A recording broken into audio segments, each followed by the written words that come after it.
Hey guys, it's GPD. It's day 2 of E3. It's Wednesday evening, and I'm here, of course, with Thorban Hey. and Shipwreck. We did it. E3's over. No, it's not. Today's over, mostly. Well, we had a very busy day today. Shipwreck and I had no less than 12 appointments today, I believe. That's right. I think somewhere it was around 12. We either had 12 or 13. Whoa, jeez. Thorban had a more casual day. Yeah. So who's going to go first? Why don't we go first? We'll go first for a little while. Okay.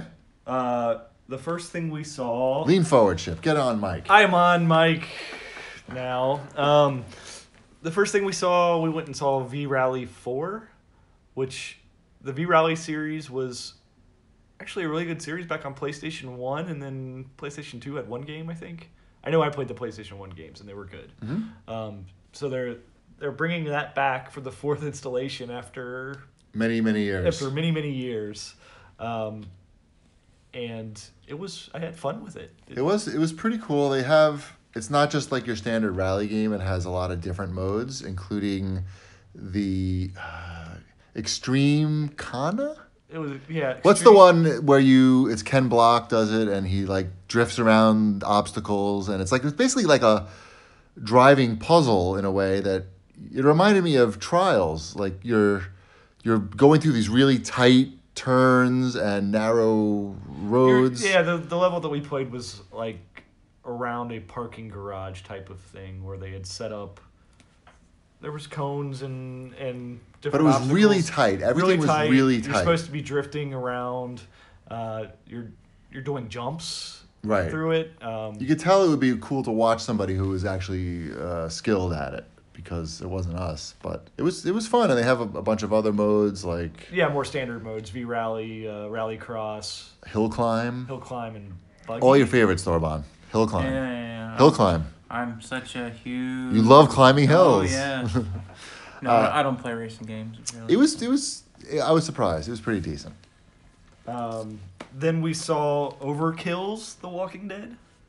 Yes, we played it. We did. We both saw it and played it. It's Left 4 Dead. It's Left 4 Dead with more stuff going on. With more stuff going on, yeah. Is anybody from the comic or the series in it, or is it just random people? My guess is that it's random people, but I don't think... You played as someone named Heather? I played as Maya? Is there an Asian woman named... No. There's no Asians? Okay. Wow, that was a quick no. There's one Asian, and he got a baseball to the head, but a baseball bat. I knew he died. He's in a bad way. Okay. Yeah. Glenn, yes. So no, then. But it was pretty fun. I felt like... It takes place in Washington, D.C. Okay. So... And really? Yeah. Because the comic book and the TV series take place in Washington, D.C., so... I don't know. For people who are just cursory people around Walking Dead, like GP and I are... or fans of zombies. Like, right, it won't matter. It's zombies. There might be references in there. We would not know that.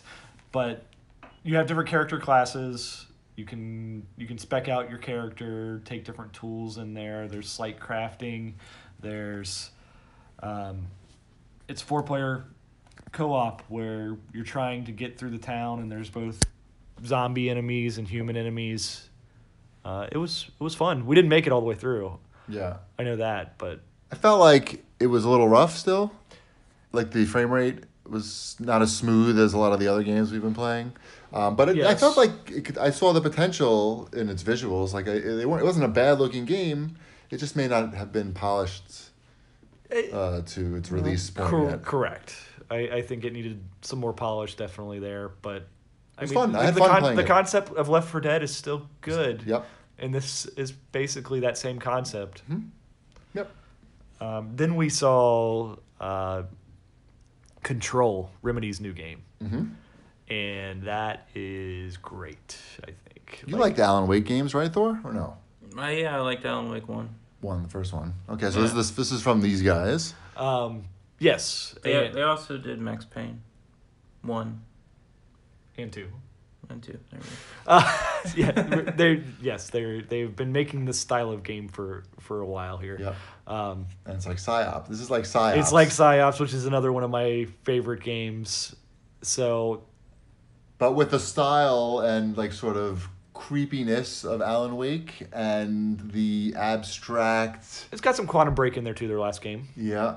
But you know how like Alan Wake, you'd be playing it, then some abstract stuff would happen. You're not really where You're kind of uncomfortable the whole you're not quite sure what's going to happen Yes. next to screw with you. It had those vibes. And the whole thing is taking place in a single building that is changing as you go along, and it also has Metroid type stuff in it as far as you're gaining powers to be able to get to different areas. Yeah, it's like a monster building in that like it's there's different areas and they're like, but it's not like you seem to get like warped. Like it's hard to follow what was going on like in an Alan Wake type situation. Like it was like she was pulling on a light chain to turn on a light on and off, and then like she did it like 3 times, and all of a sudden the hallway just changed completely in front of her.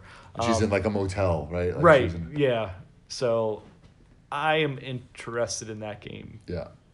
I thought it looked really, really good. We didn't get to play it. No. Like I think it's Good spooky music too. yeah. Mm.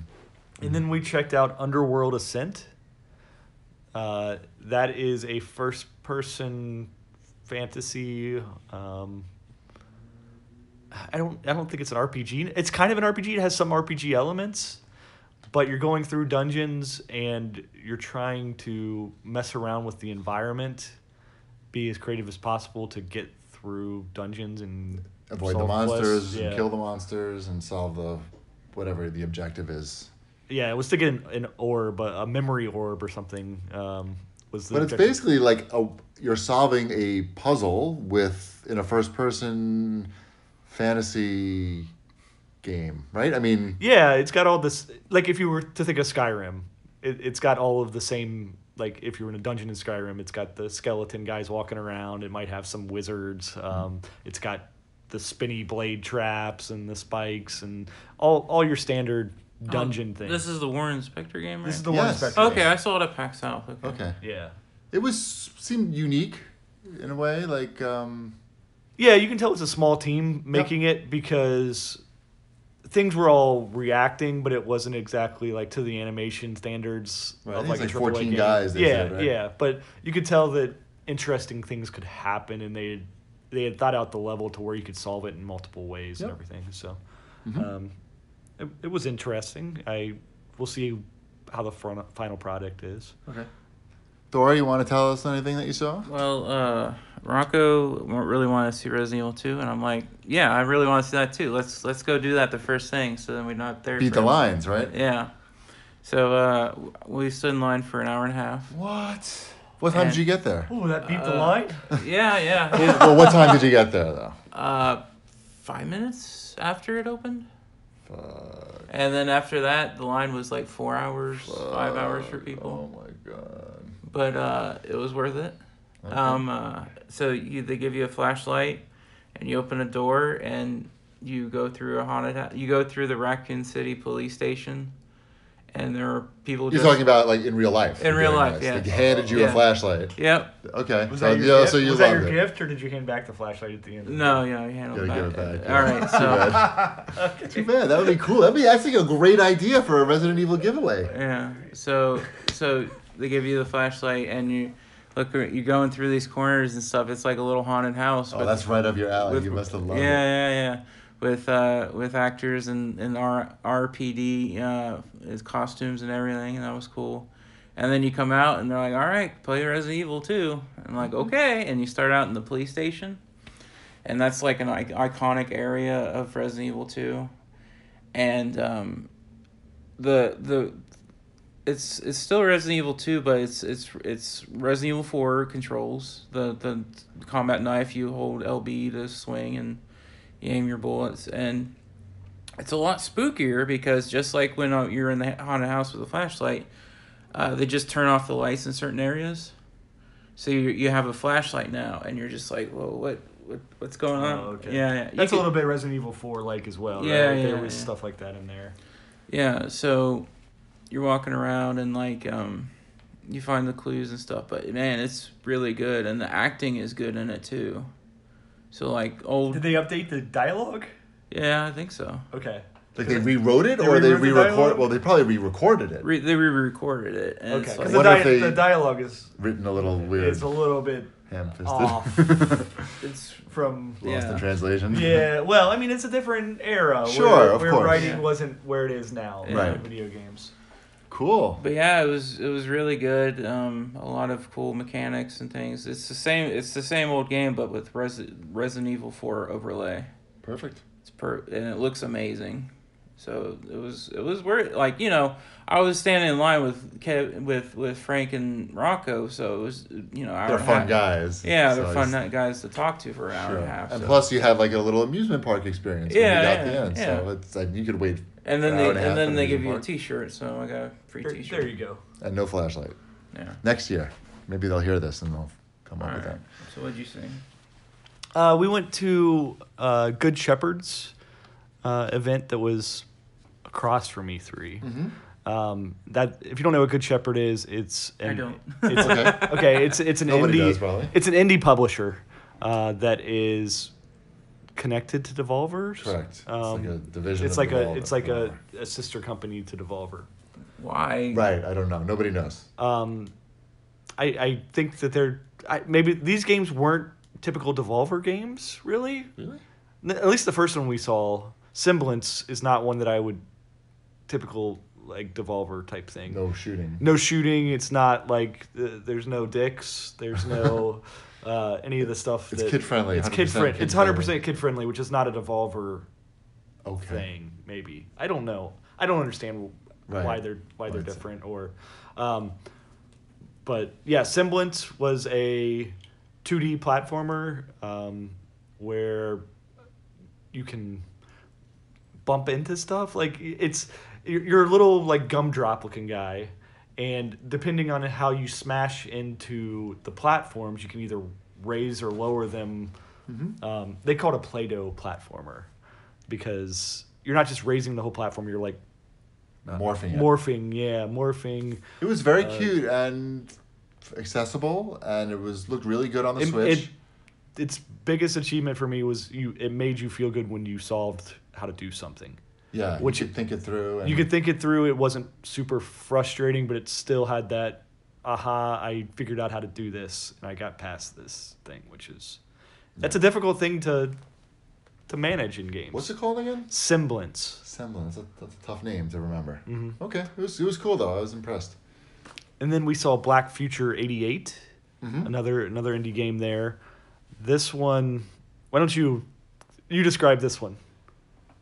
It is a very difficult retro future styled shooter. 2D shooter. roguelike Roguelike. with Procedural. procedural. That's what it. is that? It? Yeah, I think so. There was a lot going on. Twin stick. Yeah, you shot with the twin stick. Yes. There was a lot going on. There was a dash mechanic, which was very important. This is one of those challenging retro themed games. Yeah, it seemed like it could be something that like and you only have 18 minutes. Right, the game's gonna end in 18 minutes. The whole You die. the whole premise is that the world is going to end in 18 minutes, and Or you're gonna die in 18 minutes, and you have to get your revenge. I think. Oh, is that it? I think it was. There was a lot going on. Yeah. Not that that was a bad thing. It was just like I'm sure like the developer trying to explain all of this in like a Right. brief amount of time that somebody has to sit there and play the game is very difficult. But I thought he was smart to play it like it's 2-player co-op, and he was playing as one of the So they don't characters get destroyed. because we would have just gotten housed over and over again. But it had fun weapons. It looked nice. I think it'll appeal to roguelike. What was it called fans. again? I already forgot. Black Future 88 Got it. because it. Good soundtrack too, like Yes. a synth, retro. Yeah, it was hitting all of the indie game buttons at once. This one looked like a Devolver game. It did. Okay. Thor, you want to pop in here? All right, so Rocco had an appointment for Hyperkin, and he's just like, you can just come with me. The Hyperkin's not going to care. And sure I'll be enough, happy to see you. I'm sure they they'd be were- thrilled to see you. They were very happy. They're like, yeah, I think we contacted you, like, you guys, like, last week or something. I'm like, all right, whatever. Well, They I'm sure they contacted everybody last week. Yeah. But they had, We've had some weird meetings with Hyperkin before, oh, okay. like where their sales associates were trying to meet with us, and I then don't remember. they thought they were setting up a meeting with somebody who was going to be buying their products. I think is what Really? it was. Yeah, I don't remember this. Yeah, so it was odd. Oh. It ends up the Hyperkin booth. You can pretty much just walk around and, Yep, and that's look at what everything. happened. Yeah, Yeah, that's all that meeting is, Yeah. right? Basically. And then, but yeah, they showed off their Hyperkin 77, which is their version of the Atari 2600. We saw that was last. They had that last year. Yeah, as well. it's coming. Yeah. It's coming out in July now for $70. And, Best of luck. Yep, and apparently it's you can insert homebrew games with a mini micro SD card, and you don't even have to turn the system off. You can just unplug. You just rip out the cartridge, put the other cartridge in, and it'll just load it pretty quickly. So Cool. Anything else over Not that there? I would recommend that for the cartridges. yeah, Maybe they've. Well, who knows? maybe they've been testing it, and then they showed off their Genesis, and it was the Genesis, and they showed off their version of the Game Boy, or the Hyper Boy, I think it's called, or something. They had that before too last year. And, It seems like they've been struggling to get some of these products out the market. Here. Yeah, and they have a audio output for it for the chiptune DJs, so that's Pretty cool. interesting. But yeah. All right. I had a contact. I gave them my info, and they're happy. So Sweet. Cool. Yeah. I mean, they make some decent products. Yeah, Their products are kind of hit and miss. they're really hit and miss. Yeah, I was telling them about how people really like that pupper switch controller attached switch grip or whatever. It's cute. He's like, oh, we're coming out with a kitten version. I was like, all right, cool. Okay. Yeah, yeah. So yeah. All right. Then we went to Gearbox and we saw Project 1v1, I think is what it's called right now. That's the code name. Code name, Project 1v1, which is exactly what it sounds like. It's a first-person shooter, 1v1 Quake style. Very much Quake style. Yeah, and that's it. And basically, you It's play not one versus one. But then there's a card, like deck building aspect. That's how you put in your skills and your weapons. Right. That's So how you you- customize your character. And you get those as loot based upon how you play in the game. But I mean, it's hard to convey that in a short demo because you're not like excited to get new cards or anything. Right, you 'Cause have all the cards. You already have all the cards. Yeah, so we did that. I mean, it was interesting, but I I think don't they're know still figuring out how to structure it all and how because to make it more interesting. right now the shooting that's all fine. They made a Quake style game, but since it's 1v1, the person who wins is the king of the hill, and he stays on, and then all the people in the queue behind him then get to play him, but the other players just get to watch that. They're waiting. They're waiting to play, so they get to watch that. It seems. And I don't Yeah. know if that's the right direction. Maybe have the other players playing in a different. Doing something. Doing and then maybe something. the other match is on a big screen inside the game that you're playing. Something. So you could Yeah. watch it, but also screw around, not just watching a video. Right. Like, I mean, you can screw around with your gear and your cards and all Right. that stuff. I mean, with but your, like, in but the I game. like because we played against each other. You beat me. Then you were playing against another person in the room while I was Doing watching. Right. So I flipped through everything, and that only took me like a couple minutes, and then I Still watching. was still watching. Right. And you can like fly around inside the map or whatever too as the people are playing, like It's not just bad, camera yeah. wise. They'll But probably figure that out. they need to figure that out. Then we played Tomb Raider. Mm-hmm. We played the PC version of that. 4K. Yes. That's going to be a really good game. Of course, it's building on the last one. Like it's very similar. there are some new mechanics in there. You can now rappel down from when you're hanging on with your pickaxe. So you can then attach a rope to that and rappel down. There's some new stealth. You can like be up against bushes now instead of just down inside grass. Little things from what we played. But it was good. Solved a puzzle, killed some dudes. Shot arrows. It had all the iconic things. So there's not a lot of surprises with it from what we saw, but okay, seemed solid. Then we went and saw Bionic and My Arcade. My Arcade, yeah. They're both of those things. There right? are so many gaming accessory companies that like I didn't know existed, and that seem to be thriving, like established, like a big staff there, big booth. Like, how are these companies all sustaining themselves? I mean, we've heard of My Arcade because yes, I know My Arcade. They're out there. They're in Walmart. They're in Target. They've got they're established. And we'll talk about them first, I guess. Sure. They're the ones that make the little like Dig Dug arcade machines, and they had some new. They have their Namco Bandai stuff that's coming. How about out now. some of this on Walmart clearance for $5? Yeah. They're an established it's Yeah. out there. They had some interesting things coming. They have a Famicom to NES adapter, which is interesting because you stick the Famicom cart down inside what basically is the exact shape of an NES cart, and then it's $15 and you can play it on your NES. They have an SNES one as well, but that one's not as novel because it's just what you would expect. It's you stick the Super Famicom cart inside of or on top of a little dongle that goes down inside the Super Nintendo. They have a Super Arcade thing, the 10-inch. Yep. Which is bigger than their other little arcades, which actually runs the arcade versions of the games instead of the NES ROMs. There are so many of those around. They're all around the show floor. Yeah. I saw the SNK one. okay. Yeah. Yeah, I mean, they must all be doing very well. Yeah. So That one was $100. that one was $100. 20 games on it. 20 games.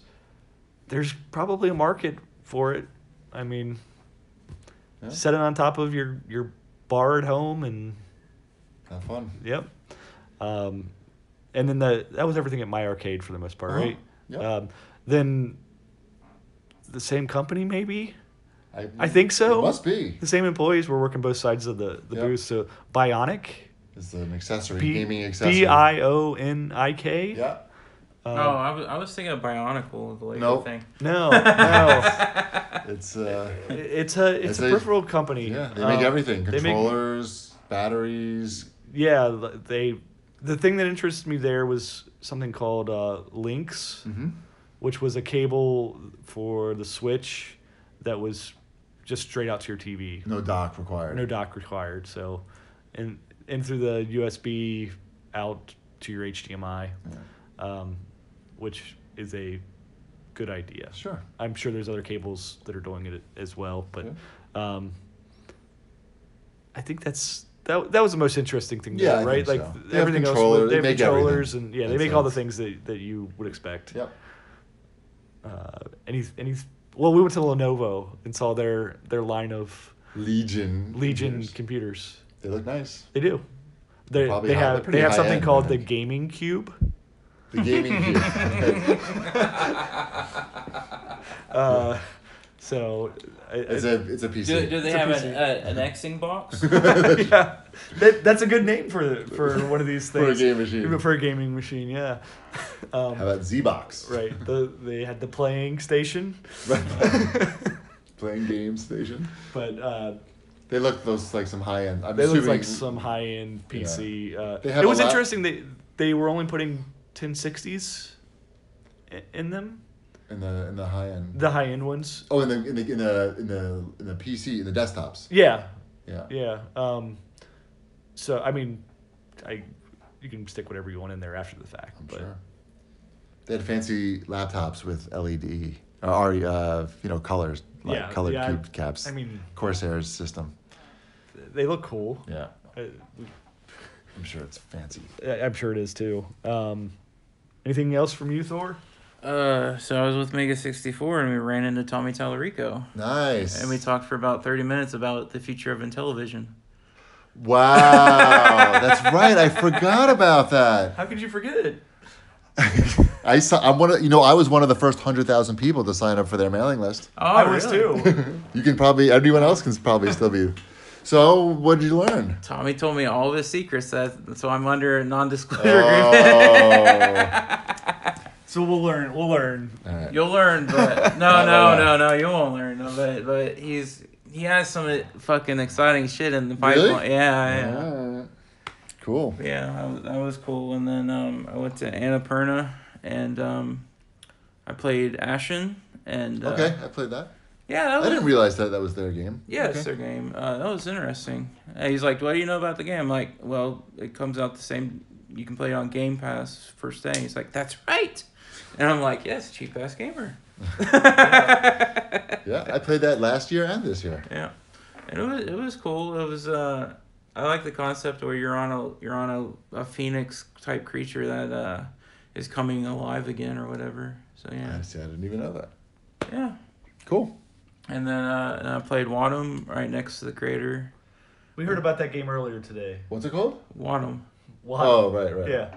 Yeah, from the creator of Katamari Damacy. Uh-huh. So I was sitting there playing with him, and he was interesting because he was like, "You look tired," and he was just like, He was commenting on you? Yeah. How's the game? Because I love Katamari. Yeah, it's interesting. What are you doing? Is it a game?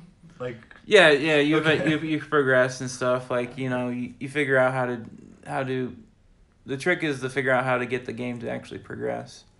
So you hold hands and then you make your hat explode and then you. As one would. And then a nose shows up and you smell the ground and then an acorn shows up and you plant yourself in the ground and you become a tree. And then the tree eats the mare, and the mare becomes an apple, and then lips show up. How can you even remember this? And then lips show up, and it eats the mare who's an apple, and then the mare turns into shit. And I said, "Can you eat the shit?" And he's like, "Of course you can't eat the shit. The tree eats the shit." This is the Japanese guy telling you this, or? Yeah. And I don't know the guy's name. and he has a show tonight, so I was like, "Hey, can you draw a little doodle on your card, and then do a giveaway, and then promote your show, which has free tickets to your show?" He's just like, "Are you a journalist? What's going on?" And I was just like, "Well, your show's going to get promoted." And he's like, "How many Twitter followers do you have?" I'm like, 207,000. He's like, "Oh, that's a lot." I'm like, Yes, "Yeah, it is." You're right. So did he do it? No. yeah, he did. He did? It's Oh. on CAG right now. Oh wow, shit, So yeah, getting shit done. Yep. yeah, getting shit done. All right, what did we get done? We saw Dying Light 2. Dying Light 2. Yep. We had a mini haunted house experience. Yeah, we walked down like a little hallway, and then there were some zombies. The same zombies that you see walking around. Yeah. Today is Zombie Day for Cheap Ass Gamer, huh? We're all Resident- zombie day. I think every day seems to be zombie day. Yeah, we do that, and then we sat down and we watched about a 30-minute playthrough. And it was the same as what was. It was Sure, similar. Microsoft. Was it Microsoft? I was trying to remember Yeah, what it we was saw Xbox. before. Yeah. Yeah, it was a extended version of that.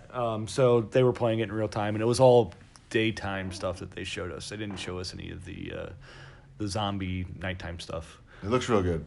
It does, and the whole thing about your world changing based upon your decisions and what you do is interesting, because when the co-op portion comes across and people come to your game, your world could potentially look different than what theirs It is. sounded like it, yeah.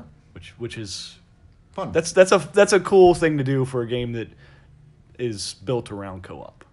It makes it so you have more reason to reason play. to do it. Yeah, like a reason to go into somebody else's game rather than playing your game. Right. Yep. So Yeah, I was pretty impressed. The parkour looks more parkoury in this one. yeah, they added a whole bunch of different ways to get around and everything. So that looked cool. Then we saw the new Sonic Team Racing. Sonic Team Racing, Thor. Cool. We took a picture of Shipwreck in the car. I did. I got in the Sonic car. Yeah. Emmeline was very excited about the new Sonic game, so she wanted to see a picture. And Look, I'm in the game. Right. It handled very well. It's got an interesting mechanic where you're on a team of 3 racers. So I was playing as Sonic, and Tails and Knuckles were on my team. And as they pick up power-ups, you can share them with them, and they can share theirs with you. So it's something. I mean, what can you add to these kart racing games at this point? But I think it'll be fun. Mm-hmm. And then the last thing we saw was the Marseille mCable. Right. This is an interesting product. This is an upscaler for... Well, they have 2 versions. There's a gaming version and a cinema version. But what they do is the cable actually does the upscaling. It's got like a really advanced upscaler. And to demonstrate it, they showed us, they had 2 identical TVs, and they had a copy of everybody's favorite movie and cinematic reference standard, Justice League. What? They had a Justice League 4K UHD disc, and they had a Justice League Blu-ray, and playing on 2 separate TVs at the same time. And Was it the exact same TV? it was the exact same TV, same brand TV. And you could see right away that one definitely looked better than the other, and it was the Blu-ray that looked better. The colors looked better. And it just looked sharper. Everything just popped off. It reminded me of the difference when I went to my dad's house and he had bought that fancy OLED TV. It just like everything popped off, and I felt that my TV was garbage after. So they showed us that, and that was very impressive. And then the guy's like, "Well, let me show you on the gaming side," and they had an Xbox 360 with Halo 3. Yes. Loaded up.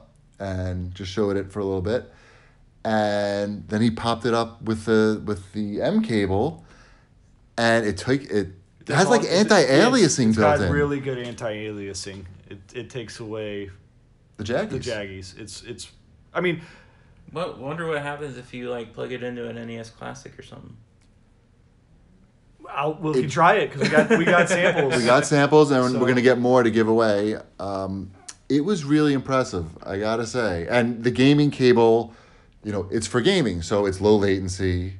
It's not going to affect, there's no controller lag or anything like that.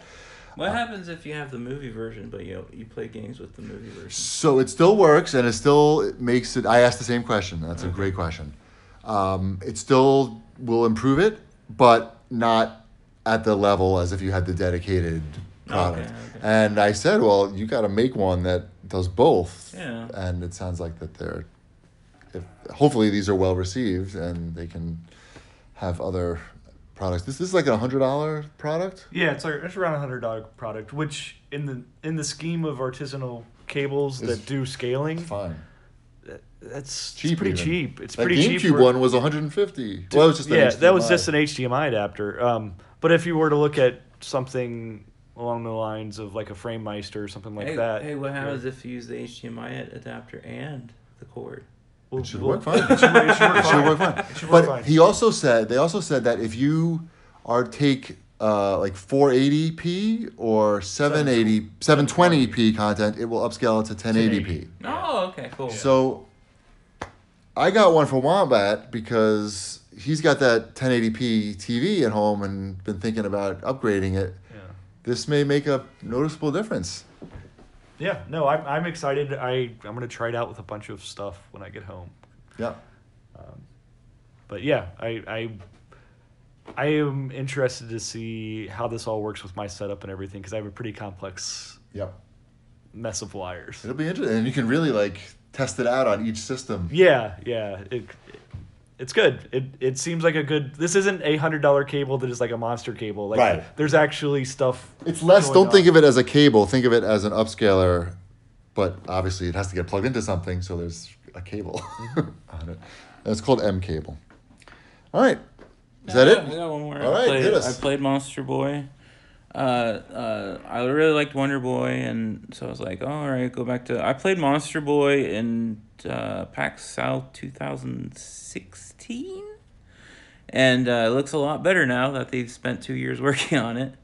It looks better. I played the frog stage where you're kind of like, you're basically Yoshi, but you use your tongue to like grapple things and swing from things, and there's a jump block, and you eat the jump block and spit it out, and then in a new location, then you can go up, and then you can eat bombs and spit the bombs back, things like that. It was pretty fun, and that was it.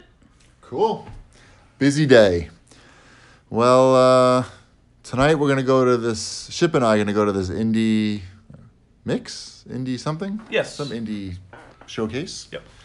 Which we go to every year, and Thor's gonna not go there and go to one of his favorite restaurants in LA. It's a pretty cool spot. Yeah.